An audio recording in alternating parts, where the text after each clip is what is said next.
നമസ്കാരം, എല്ലാവർക്കും ഇന്നത്തെ കോമ്പറ്റേറ്റീവ് എക്സാം കോർണറിന്റെ പുതിയൊരു വീഡിയോയിലേക്ക് സ്വാഗതം. ഇന്ന് നമ്മൾ ചർച്ച ചെയ്യാൻ പോകുന്നത് ഡിഗ്രി ലെവൽ ഫസ്റ്റ് സ്റ്റേജിന്റെ ക്വസ്റ്റ്യൻ നമ്പർ 19ഉം 20ഉം ഈ രണ്ട് ചോദ്യങ്ങളാണ്. ഈ രണ്ട് ചോദ്യങ്ങളും ഏകദേശം നമുക്ക് എളുപ്പത്തിൽ ആൻസർ കിട്ടുന്ന രണ്ട് ചോദ്യങ്ങളായിരുന്നു. ഒന്ന് ഈസ്റ്റേൺ പോർട്ടലിനെ പറ്റിയിട്ടും ഒന്ന് ഇൻഷുറൻസ് റെഗുലേറ്ററി അതോറിറ്റി ഏത് പഞ്ചവത്സര പദ്ധതിയിലാണ് വന്നത്. ഈ രണ്ട് ചോദ്യങ്ങളും അതിന്റെ റിലേറ്റഡ് ഫാക്ട്സ് നമുക്ക് നോക്കാം. ക്വസ്റ്റ്യൻ നമ്പർ 1 എന്താണ്? Which 5-year plan did government introduce insurance regulatory authorities in India? നമുക്കറിയാം, ഇൻഷുറൻസ് റെഗുലേറ്ററി അതോറിറ്റി ഇന്ത്യ നിലവിൽ വന്നത് 1999 അപ്പം 1997 മുതൽ 2002 വരെ ഏത് പദ്ധതിയായിരുന്നു? 9ാം പഞ്ചവത്സര പദ്ധതിയായിരുന്നു. അപ്പൊ 1997 മുതൽ 2002 വരെ 9ാം പഞ്ചവത്സര പദ്ധതിയായിരുന്നു. ആ 9ാം പഞ്ചവത്സര പദ്ധതിയുടെ സമയത്താണ് എന്ത് വരുന്നത്? 1999 ഇൻഷുറൻസ് റെഗുലേറ്ററി അതോറിറ്റി നിലവിൽ വരുന്നത്. സോ ഓപ്ഷൻ ബി ആണ് ഇവിടെ ആൻസർ ആയിട്ട് വന്നത്. അപ്പൊ വർഷം പഠിച്ചു വെക്കുക. ഇൻഷുറൻസ് റെഗുലേറ്ററി അതോറിറ്റി വന്ന വർഷം 1999. ഇനി നമുക്ക് 9ാം പഞ്ചവത്സര പദ്ധതിയിലെ മറ്റു കാര്യങ്ങൾ എന്തൊക്കെയാണെന്ന് വേഗത്തിൽ നോക്കാം. ഇതിന്റെ എയിം എന്ന് പറയുന്നത്, പ്രധാനപ്പെട്ട ലക്ഷ്യം എന്ന് പറയുന്നത് ഗ്രാമീണ വികസനം. എന്താണ്? ഗ്രാമീണ വികസനം അഥവാ റൂറൽ ഡെവലപ്മെന്റും വികേന്ദ്രീകൃത ആസൂത്രണം. എന്താണ്? വികേന്ദ്രീകൃത ആസൂത്രണവുമായിരുന്നു എന്ന് പറയാം. അപ്പൊ പ്രധാന ലക്ഷ്യം എന്താണ്? 9ാം പഞ്ചവത്സര പദ്ധതിയുടെ പ്രധാനപ്പെട്ട ലക്ഷ്യങ്ങളായിരുന്നു ഗ്രാമീണ വികസനവും വികേന്ദ്രീകൃത ആസൂത്രണം, റൂറൽ ഡെവലപ്മെന്റും അതുപോലെ തന്നെ ഡീസെൻട്രലൈസേഷൻ എന്ന് പറയുന്ന രണ്ട് കാര്യങ്ങളായിരുന്നു പ്രധാനപ്പെട്ട ലക്ഷ്യം. വർഷം നമ്മൾ ഓൾറെഡി പറഞ്ഞു, 97 മുതൽ 2002 വരെ ആയിരുന്നു. ഇന്ത്യക്ക് സ്വാതന്ത്ര്യം ലഭിച്ചതിന്റെ 15th ആനിവേഴ്സറി ആഘോഷിച്ച് തുടങ്ങിയത് ഏത് പദ്ധതിയാണ്? 9ാം പഞ്ചവത്സര പദ്ധതി. 1997 ആയപ്പോ 50 വർഷമായി, 1947. അപ്പൊ അത് വെച്ചിട്ടാണ് ഈ ഒരു പദ്ധതി ആരംഭിച്ചത് തന്നെ. ഇതിനെ നമ്മൾ ജനകീയ പദ്ധതി എന്നാണ് അറിയപ്പെടുന്നത്. എന്ത് വിളിക്കും? ജനകീയ പദ്ധതി എന്നറിയപ്പെടുന്നു. ജനകീയ പദ്ധതി എന്നാണ് ഇത് അറിയപ്പെടുന്നത്. അതുപോലെ ഇവിടെ സംഭവിച്ച പ്രധാനപ്പെട്ട കുറച്ച് കാര്യങ്ങളാണ് വുമൺ കമ്പോണന്റ് പ്ലാൻ എന്ന് പറയുന്ന പദ്ധതി. അതായത് വനിത, കാണാൻ പറ്റുമോ? വനിത ഘടക പദ്ധതി. വനിത ഘടക പദ്ധതി എന്ന് പറയുന്ന പദ്ധതി ആരംഭിച്ചത് 9ലാണ്.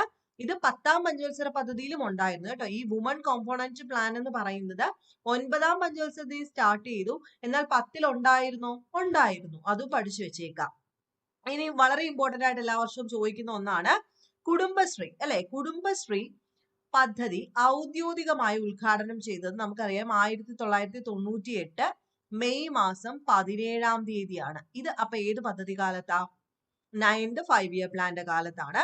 അന്നത്തെ പ്രധാനമന്ത്രി ആയിരുന്ന അടൽ ബിഹാരി വാജ്പേയി മലപ്പുറത്ത് വെച്ചിട്ടാണ് ഈ കുടുംബശ്രീ പദ്ധതി 1998 മെയ് 17ന് അതേപോലെ തന്നെ ഓർത്ത് വെച്ചേക്ക്. നിങ്ങൾക്കറിയാം സർവശിക്ഷ അഭിയാൻ SSA എന്ന് പറയുന്ന ഒരു പദ്ധതി അല്ലെ? ഇത് 2001 കാലഘട്ടത്തിലാണ് തുടങ്ങിയത്.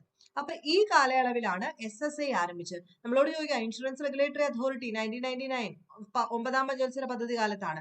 SSA 9ാം പഞ്ചവത്സര പദ്ധതി കാലത്താണ്. അതുപോലെ തന്നെ കുടുംബശ്രീ 9ാം പഞ്ചവത്സര പദ്ധതി കാലത്താണ്. അതുപോലെ തന്നെ നമ്മളോട് ചോദിക്കാം, വനിത ഘടക പദ്ധതി 9ാം പഞ്ചവത്സര പദ്ധതി കാലത്താണ്. അതുപോലെ തന്നെ അന്ത്യോദയ അന്ന യോജന എന്ന് പറയുന്ന ഒരു പദ്ധതിയെ നിങ്ങൾക്കറിയാമല്ലോ. അന്ത്യോദയ അന്ന യോജന, ദരിദ്രതയിൽ ഏറ്റവും ദരിദ്രരായിട്ടുള്ളവർക്ക് കുറഞ്ഞ നിരത്തിൽ അരി ഭക്ഷണങ്ങളും അല്ലെങ്കിൽ ഗോതമ്പും ഒക്കെ കൊടുക്കുന്ന ഒരു പദ്ധതിയാണ് AAY, റേഷൻ കട വഴി. അത് ആരംഭിച്ചത് 2000 ഡിസംബർ മാസം 25ാം തീയതിയാണ്. ഇതും ഏത് കാലയളവിലാണ്? നമ്മുടെ 9ാം പഞ്ചവത്സര പദ്ധതി കാലയളവിലാണ്. എന്നാൽ ഇത് ലക്ഷ്യമിട്ട വളർച്ചാ നിരക്ക് എന്ന് പറയുന്നത് 6.5% ആയിരുന്നു. കൈവരിച്ചത് എത്രയാണ്? 5.4% കൈവരിച്ചു. ഇതും കൂടെ പഠിച്ചു വെച്ചേക്കാം. അപ്പൊ 9ാം പഞ്ചവത്സര പദ്ധതിയെ പറ്റിയിട്ട് കൃത്യമായിട്ടൊന്ന് അറിഞ്ഞു വെച്ചേക്കാം. നിങ്ങൾക്ക് തെറ്റിപ്പോവരുതേ. തെറ്റിപ്പോവാതെ കറക്റ്റ് ആയിട്ടൊന്ന് ഓർത്തു വെച്ചേക്കാം. അപ്പൊ നമുക്ക് ഈ കൂട്ടത്തിൽ തന്നെ 8ഉം 10ഉം ജസ്റ്റ് ഒന്ന് നോക്കാം. 8ഉം 10ഉം ചിലപ്പോ ഇനി അടുത്തതിന് 8ഉം 10ഉം ഒക്കെ ചോദിച്ചാലോ. അതുകൊണ്ട് നമുക്ക് ജസ്റ്റ് അതും കൂടെ ഒന്ന് നോക്കിയിട്ട് ഞാനങ്ങ് മായ്ക്കുകയാണേ, എന്നാലേ എഴുതാൻ സ്ഥലം കിട്ടത്തുള്ളൂ. വേറെ പേപ്പർ എടുക്കണ്ടല്ലോ. 8ാം പഞ്ചവത്സര പദ്ധതി ജസ്റ്റ് നോക്കുക. 8 ആവുന്ന സമയത്ത് അടിസ്ഥാന ലക്ഷ്യം ചോദിക്കാം. മാനവ ശേഷി വികസനം, ഹ്യൂമൻ ഡെവലപ്മെന്റ്, അതാണ് ഇവിടെ ലക്ഷ്യം വെച്ചിരുന്നത്. അപ്പൊ 8ാമത്തേന്റെയാണ് പറയുന്നത്. മാനവശേഷി വികസനം ലക്ഷ്യമിട്ടതായിരുന്നു 8ാം പദ്ധതി. അതുപോലെ തന്നെ വ്യവസായങ്ങളുടെ ആധുനികവൽക്കരണം ഇതിന്റെ ഒരു പ്രത്യേകതയാണ്. വ്യവസായങ്ങളുടെ മോഡേണൈസേഷൻ എന്ന് പറയുന്നത്. ജസ്റ്റ് മറ്റു ലക്ഷ്യങ്ങളോട് ഓർത്ത് വെച്ചേക്കുക. ജനസംഖ്യാ വർധനം നിയന്ത്രിക്കുക, ദാരിദ്ര്യം കുറയ്ക്കുക, തൊഴിലവസരങ്ങൾ സൃഷ്ടിക്കുക, അടിസ്ഥാന സൗകര്യങ്ങൾ ശക്തിപ്പെടുത്തുക, ഇതൊക്കെ ഇതിന്റെ മറ്റു ലക്ഷ്യങ്ങളായിരുന്നു. 1995 ജനുവരി 1 എന്താ പ്രത്യേകത? നമുക്ക് എല്ലാവർക്കും അറിയാം, ഇന്ത്യ എന്തിൽ അംഗമായി? ലോക വ്യാപാര സംഘടനയില് അംഗമായി. ഇന്ത്യ ലോക വ്യാപാര സംഘടനയുടെ ഒരു സ്ഥാപക അംഗവും കൂടെയാണ്. അപ്പൊ സ്ഥാപിച്ച വർഷവും ഇത് തന്നെയാണ്. ആ സമയത്ത് തന്നെ നമ്മൾ അതിനകത്ത് അംഗമാവുകയും ചെയ്തു. അപ്പൊ അത് ചോദിക്കാം. 8ാം പഞ്ചവത്സര പദ്ധതി സമയത്താണ് നമ്മൾ ലോക വ്യാപാര സംഘടനയുടെ അംഗമായിട്ട് മാറുന്നത്. അതുപോലെ തന്നെ ഏറ്റവും ഇമ്പോർട്ടന്റ് ആയിട്ടുള്ള ഒരു പദ്ധതിയാണ് പ്രധാനമന്ത്രി റോസ്ഗാർ യോജന, PMRY. ചോദിക്കാൻ സാധ്യതയുണ്ട്. പ്രധാനമന്ത്രി റോസ്ഗാർ യോജന അത് 1993 സ്റ്റാർട്ട് ചെയ്തത്. എന്തിനു വേണ്ടിയിട്ടാ? തൊഴിൽ രഹിത യുവാക്കൾക്ക്, അഭ്യസ്ത വിദ്യരായിട്ടുള്ള ആൾക്കാർക്ക് തൊഴിൽ ലഭിക്കുക എന്ന ലക്ഷ്യത്തോടു കൂടിയിട്ടാണ്. അപ്പൊ ഇത് ഏത് കാലഘട്ടത്തിലായിരിക്കും? 8ാം പഞ്ചവത്സര പദ്ധതി കാലത്താണ് ഇതും തുടങ്ങിയിരിക്കുന്നത്. അതുപോലെ തന്നെ 1992 മുംബൈ ആസ്ഥാനമാക്കി ഒരു സ്ഥാപനം വന്നു. എന്താ ആ സ്ഥാപനത്തിന്റെ പേര്? National stock exchange of India. ഇത് നിലവിൽ വന്നതും ഈ സമയത്താണ്. അതുപോലെ തന്നെ വളരെ ഇമ്പോർട്ടന്റ് ആണ് 1993 ഏപ്രിൽ 24. ഇപ്പൊ എല്ലാവരെയും മനസ്സിലറിയാം ഇത് എന്തിന്റെ ഡേറ്റാ? ഭരണഘടനാ പദവിയോടുകൂടി ഇന്ത്യയിൽ പഞ്ചായത്തി രാജ് സംവിധാനം നിലവിൽ വന്നതും ഈ പദ്ധതി കാലത്താണ്, 8ാം പദ്ധതി കാലത്താണ്. ഓക്കെ ആണല്ലോ. അപ്പൊ ഇതൊക്കെ ഒന്ന് ജസ്റ്റ് ഒന്ന് അറിഞ്ഞു വെച്ചിരിക്കുക. ഇതൊക്കെ ജസ്റ്റ് നിങ്ങളൊന്ന് മനസ്സിലാക്കാൻ വേണ്ടി പറഞ്ഞതേ ഉള്ളൂ. ജസ്റ്റ് ഞാൻ ഇനി 10 കൂടെ പറഞ്ഞോട്ടെ. 10 കൂടെ പറഞ്ഞിട്ട് നമുക്ക് നെക്സ്റ്റ് ക്വസ്റ്റ്യനിലേക്ക് അങ്ങ് പോകാം. 10ലേക്ക് നോക്കുന്ന സമയത്ത് നമുക്കറിയാം 10ാം പഞ്ചവത്സര പദ്ധതി 9 എവിടെയാ തീർന്നത്? 2002 തീർന്നു. അപ്പൊ 10ാം പഞ്ചവത്സര പദ്ധതി 2002 തുടങ്ങി. 2002 തൊട്ടിട്ട് 2007 വരെയാണ് 10th 5-year പ്ലാൻ എന്ന് പറയുന്നത്. പ്രത്യേകതകൾ വേഗത്തിൽ പറയാം. എന്താണ് പ്രധാനപ്പെട്ട ലക്ഷ്യം? മൂലധന നിക്ഷേപം വർദ്ധിപ്പിക്കുക എന്നതാണ് പ്രധാനപ്പെട്ട 10ാം പദ്ധതിയുടെ ലക്ഷ്യം. വിദ്യാഭ്യാസം, തൊഴിൽ വേതനം എന്നിവയിലെ ലിംഗവിവേചനം കുറയ്ക്കുക, മാതൃശിശു മരണ നിരക്ക് കുറയ്ക്കുക, ശുദ്ധമായ കുടിവെള്ളം ലഭ്യമാക്കുക, ജലസ്രോതസ്സുകൾ നവീകരിക്കുക, ഇതൊക്കെ മറ്റു ലക്ഷ്യങ്ങളായിരുന്നു. ഇനി കേരള മോഡൽ വികസന പദ്ധതി എന്നറിയപ്പെടുന്നത് ചോദിക്കാം. കേരള മോഡൽ വികസന പദ്ധതി എന്ന് അറിയപ്പെടുന്ന പഞ്ചവത്സര പദ്ധതി ഏതാ? 10 ഓക്കെ. അതുപോലെ തന്നെ ഏറ്റവും ഇമ്പോർട്ടന്റ് ആയിട്ട് സ്ഥിരം ചോദിക്കുന്ന ഒരു ചോദ്യമാണ് തൊഴിലുറപ്പ് പദ്ധതി, NREGS. ഇത് ആരംഭിച്ചത് 2006 ഫെബ്രുവരി മാസം 2-ാം തീയതിയാണ്. ഇത് അപ്പൊ ഏത് കാലഘട്ടത്തിലാണ്? നമ്മുടെ 10ാം പഞ്ചവത്സര പദ്ധതി കാലത്താണ്. അതായത് 2009 ഇതിന്റെ പേര് എന്തായിട്ട് മാറി? ഇപ്പൊ നിലവിൽ എന്താ ഇതിന്റെ പേര്? മഹാത്മാഗാന്ധി ദേശീയ ഗ്രാമീണ തൊഴിലുറപ്പ് പദ്ധതി. മഹാത്മാഗാന്ധി ദേശീയ ഗ്രാമീണ തൊഴിലുറപ്പ് പദ്ധതി എന്നാക്കി മാറ്റി. അത് 2009 തുടങ്ങിയപ്പോ ഇങ്ങനായിരുന്നു പേര്. അതുപോലെ തന്നെ നമുക്കറിയാം Jawaharlal Nehru national urban renewal mission start ചെയ്തത് 2005 എന്താണ്? Jawaharlal Nehru national urban renewal mission start ചെയ്തത് 2005 അത് അതിന്റെ ലക്ഷ്യം നഗരങ്ങളുടെ ആസൂത്രിത വികസനമാണ്. അതും ഏത് സമയത്താപ്പം? 10ാം പഞ്ചവത്സര പദ്ധതി കാലത്താണ്. ഇത് ഇത്രയും ഒന്ന് നോക്കിയിട്ട് പോകാനായിട്ട് ശ്രദ്ധിക്കുക. പിന്നെ നിങ്ങൾക്ക് അറിയാം 3ാമത്തെ പദ്ധതിയിൽ നിന്നും പ്ലാൻ ഹോളിഡേ ഒക്കെ ഇപ്പൊ ലേറ്റസ്റ്റ് ഒരു ക്വസ്റ്റ്യൻ പേപ്പറിൽ ചോദിച്ചിട്ടുണ്ട്. പ്ലാൻ ഹോളിഡേയുടെ കാലഘട്ടം ചോദിച്ചിട്ടുണ്ടായിരുന്നു. ഇപ്പൊ നടന്ന ഒരു 10th ലെവൽ മെയിൻസിന്റെ ഇന്നലെ നടന്നതിനകത്ത് ഒരു ക്വസ്റ്റ്യൻ ആയിരുന്നു അത്. പ്ലാൻ ഹോളിഡേ എന്നാണെന്നുള്ളത് 1966 മുതൽ 69 വരെയാണ് അല്ലെ. 66 മുതൽ 69 വരെയാണ് പ്ലാൻ ഹോളിഡേ എന്ന് പറയുന്നത്. അപ്പൊ ഇത് ഏത് സമയത്താണ് വന്നതെന്ന് നിങ്ങളോട് ചോദിക്കാം. 3ാം പഞ്ചവത്സര പദ്ധതിക്ക് ശേഷം അല്ലെ. 1961 മുതൽ 66 വരെ ആയിരുന്നു 3rd പഞ്ചവത്സര പദ്ധതി. അതിനുശേഷമാണ് ഈ പ്ലാൻ ഹോളിഡേ പോലെയുള്ള കാര്യങ്ങളൊക്കെ വരുന്നത്. അപ്പൊ പ്ലാൻ ഹോളിഡേയുടെ സമയം, അതായത് 3ാം പഞ്ചവത്സര പദ്ധതി സമയത്ത് നടന്നതാണ് എന്ത്? ഇന്ത്യ പാകിസ്ഥാൻ യുദ്ധം ആയിക്കോട്ടെ, ഇന്ത്യയിൽ 65 കടുത്ത വരൾച്ച ഉണ്ടായി, അതുപോലെ തന്നെ Kerala board of public examination 1965 സ്ഥാപിതമായി, നാഷണൽ ഡയറി ഡെവലപ്മെന്റ് ബോർഡ് അത് ഇനി ചോദിക്കും കേട്ടോ. 1965 സ്ഥാപിതമായ ഒന്നാണ് നാഷണൽ ഡയറി ഡെവലപ്മെന്റ് ബോർഡ്. അത് ചോദിക്കാം. ഇൻഷുറൻസ് ചോദിച്ചപ്പോ ഇനി ഇതൊക്കെ ചോദിക്കാം. നാഷണൽ ഡയറി ഡെവലപ്മെന്റ് ബോർഡ് എന്ന് പറയുന്നത് 1965 മൂന്നാം പഞ്ചവത്സര പദ്ധതി സ്റ്റാർട്ട് ചെയ്തതാണ്. Kerala board of public examination start ചെയ്തതും ഈ സമയത്താണ്. അതുപോലെ തന്നെ ഒരുപാട് ഗ്രാമപ്രദേശങ്ങളിൽ പ്രൈമറി സ്കൂളുകൾ ആരംഭിച്ചത് മൂന്നാം പഞ്ചവത്സര പദ്ധതി കാലത്താണ്. ഈ കൂട്ടത്തിൽ ഇതും കൂടെ ഒന്ന് ഓർത്ത് വെച്ചേക്കുക. പിന്നെ പ്ലാൻ ഹോളിഡേ എന്ന് പറയുമ്പോൾ ആ ഒരു ഇയറും അതിന്റെ പ്രത്യേകതകളും ഒക്കെ ഒന്ന് ഓർത്ത് വെച്ചേക്കാം.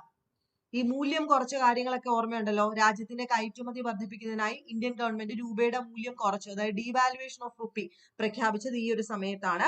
അതുപോലെ തന്നെ 1966 പഠിച്ചു വെക്കുക, 66 ഇന്ത്യയുടെ രൂപയുടെ മൂല്യം ഏകദേശം 36.5% വെട്ടിക്കുറച്ചിട്ടുണ്ടായിരുന്നു.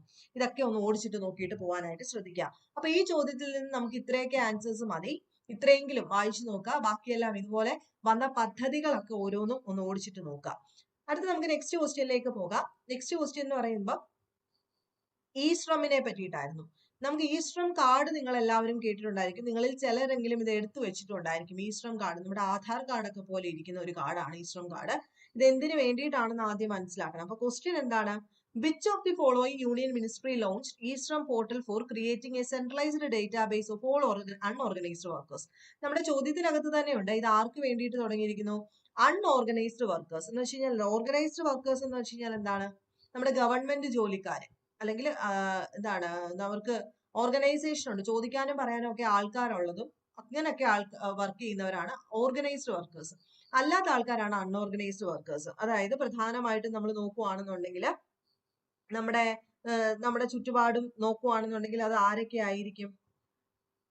ഈ ഷെയർ ഹോൾഡേഴ്സ് ഒക്കെ ഇല്ലേ, അല്ലെങ്കിൽ എന്താണ് ഈ ഫിഷർമെൻ, അല്ലെങ്കിൽ അഗ്രികൾച്ചറൽ ലേബേഴ്സ്, ലാൻഡ്ലെസ് ആയിട്ടുള്ളത്, അല്ലെങ്കിൽ എന്താണ് നമ്മുടെ മാർജിനൽ ഫാമേഴ്സ് ഒക്കെ ഉണ്ടായിരിക്കും. ഈ അനിമൽ ഹസ്ബൻഡറി ഒക്കെ നടത്തുന്ന ആൾക്കാരോ അങ്ങനെയൊക്കെ ആൾക്കാർക്ക് എന്ന് പറഞ്ഞു കഴിഞ്ഞാൽ അവർക്ക് ചോദിക്കാനും പറയാനും ഒന്നും ആരുമില്ല. അവർക്ക് അൺഓർഗനൈസ്ഡ് വർക്കേഴ്സ് ആണ് അവരെല്ലാം. അപ്പൊ അവരെ സംരക്ഷിക്കാൻ വേണ്ടിയിട്ട് ഗവൺമെന്റ് തുടങ്ങിയിട്ടുള്ള ഒരു സംഭവമാണ് ഇ-ശ്രം കാർഡും ഇ-ശ്രം പോർട്ടലും ഒക്കെ. അപ്പൊ ഇത് ആരാണ് നോക്കുന്നത്? Ministry of labour and employment ആണ് ഈ ഒരു ഇ-ശ്രം പോർട്ടല് കൈകാര്യം ചെയ്യുന്നത്. Ministry of labour and employment ആണ് ഇ-ശ്രം പോർട്ടലും ഇ-ശ്രം കാർഡുമായിട്ട് ബന്ധപ്പെട്ട എല്ലാ കാര്യങ്ങളും ചെയ്യുന്നത്. ഇത് 2021 ശരിക്കും വന്നത് കേട്ടോ. 2021 വന്നത്. ഏകദേശം ഒരു 38 കോടിയോളം അൺഓർഗനൈസ്ഡ് വർക്കേഴ്സ്, അതായത് കൺസ്ട്രക്ഷൻ ലേബറേഴ്സ് ആയിക്കോട്ടെ, മൈഗ്രന്റ് വർക്ക് ഫോഴ്സ് അല്ലെങ്കിൽ സ്ട്രീറ്റിൽ ജോലി ചെയ്യുന്ന ആൾക്കാരുണ്ട്, ഡൊമസ്റ്റിക് വർക്കേഴ്സ് ഉണ്ട്, ഇവരെ എല്ലാം കൂടെ രക്ഷിക്കാൻ വേണ്ടിയിട്ട്, ഇവർക്ക് വേണ്ടിയിട്ട്, അൺഓർഗനൈസ്ഡ് ആയിട്ടുള്ള ഈ ഒരു വർക്കേഴ്സിന് വേണ്ടിയിട്ടാണ് ഈ ഒരു ഇ-ശ്രം പോർട്ടൽ നമ്മൾ സ്റ്റാർട്ട് ചെയ്തിരിക്കുന്നത്.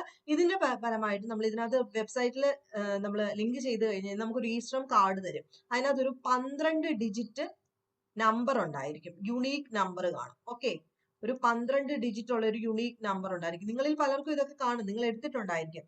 അപ്പം ഇതിന്റെ പ്രത്യേകത എന്ന് പറയുന്നത്, ഈ ഒരു രജിസ്ട്രേഷൻ നമ്മൾ നടത്തി ഈ ഒരു കാർഡ് നമുക്ക് കിട്ടിക്കഴിഞ്ഞു കഴിഞ്ഞാൽ അദ്ദേഹം മരിക്കുകയാണെങ്കിൽ 2 ലക്ഷം രൂപയും ഒരു ഇൻഷുറൻസ് പോലെ ഒരു 2 lakh rupees-ഉം, ഇനി പെർമനന്റ് ആയിട്ട് ഒരു ഡിസബിലിറ്റി വന്നു കഴിഞ്ഞു കഴിഞ്ഞാൽ, എന്താണ്, ഒരു പെർമനന്റ് ഡിസബിലിറ്റിക്ക് 1 lakh, പെർമനന്റോ പാർഷ്യലോ ഒക്കെ ആണെങ്കിൽ 1 lakh rupees ഇവർക്ക് അനുവദിച്ചു കിട്ടും. ഇതാണ് ഇതിന്റെ ഒരു പ്രത്യേകത എന്ന് പറയുന്നത്. ഇത് സുപ്രീം കോടതിയുടെ ഒരു നിയമത്തിന്റെ ഫലമായിട്ടാണ് ഇങ്ങനെ ഒരു സംഭവം വന്നിരിക്കുന്നത്. അതുപോലെ തന്നെ ഇത് യൂണിയൻ ടെറിട്ടറീസിലും അതുപോലെ ഗവൺമെന്റിന്റെ ബാക്കി എല്ലാ സ്റ്റേറ്റുകളിലും ഒക്കെ അൺഓർഗനൈസ്ഡ് സെക്ടേഴ്സിന് വേണ്ടിയിട്ട് ഇത് നടപ്പിലാക്കി വരുന്നുണ്ട്. ദെൻ നമ്മളോട് ചോദിക്കുകയാണ്, മറ്റ് കാര്യങ്ങൾ അൺഓർഗനൈസ്ഡ് സെക്ടേഴ്സിന് വേണ്ടിയിട്ട് മറ്റെന്തൊക്കെ കാര്യങ്ങളാണ് നമ്മൾ ചെയ്യുന്നതെന്ന് ചോദിക്കുവാണെങ്കിൽ അവിടെ നമ്മൾ ആൻസർ ആയിട്ട് പറയേണ്ടത്, ഇവിടെ കുറച്ച് പേരുകൾ ഞാൻ എടുത്തിട്ടുണ്ട്. ഒന്നാമത്തത് പ്രധാനമന്ത്രി ശ്രം യോഗി മൻധൻ എന്ന് പറയുന്നത് അൺഓർഗനൈസ്ഡ് സെക്ടേഴ്സിനെ സപ്പോർട്ട് ചെയ്യാൻ വേണ്ടിയിട്ട് തുടങ്ങിയിട്ടിരിക്കുന്നതാണ്. ലേബർ കോഡ് അവർക്ക് വേണ്ടിയിട്ടാണ്. പ്രധാനമന്ത്രി റോസ്ഗാർ പ്രത്സാൻ യോജന PMRPY ഇവർക്ക് വേണ്ടിയിട്ടാണ്. അതുപോലെ പ്രധാനമന്ത്രി, അതായത് PM സ്വാനിധി എന്ന് പറയുന്നത്, അതായത് micro credit scheme for street vendors ആണ് കേട്ടോ. ഈ സ്ട്രീറ്റിലുള്ള ആൾക്കാർക്ക്, കച്ചവടക്കാർക്ക് വേണ്ടിയിട്ടാണ്. അതുപോലെ ആത്മനിർഭർ ഭാരത് അഭിയാൻ, ഇത് അൺഓർഗനൈസ്ഡ് സെക്ടേഴ്സിനാണ്. Deen Dayal Antyodaya Yojana, national urban livelihood mission ഇവർക്ക് വേണ്ടിയിട്ടാണ്. Pradhan Mantri Garib Kalyan Anna Yojana, one nation one ration card, Atmanirbhar Bharat Rozgar Yojana, Pradhan Mantri Kisan Samman Nidhi, world bank support to India informal working class. ഇതൊക്കെ തന്നെ നമ്മള് രാജ്യത്തുള്ള പല അൺഓർഗനൈസ്ഡ് സെക്ടേഴ്സിനെ സപ്പോർട്ട് ചെയ്യാൻ വേണ്ടിയിട്ട് കൊണ്ടുവന്നിട്ടുള്ള പല പ്രോഗ്രാംസ് ആണ്. അപ്പൊ ഇത്രയൊക്കെ കാര്യങ്ങൾ ഇതിൽ നിന്നും പഠിച്ചു വെച്ചിരുന്നാൽ മതി. വീഡിയോയിൽ കാണാം. ബൈ.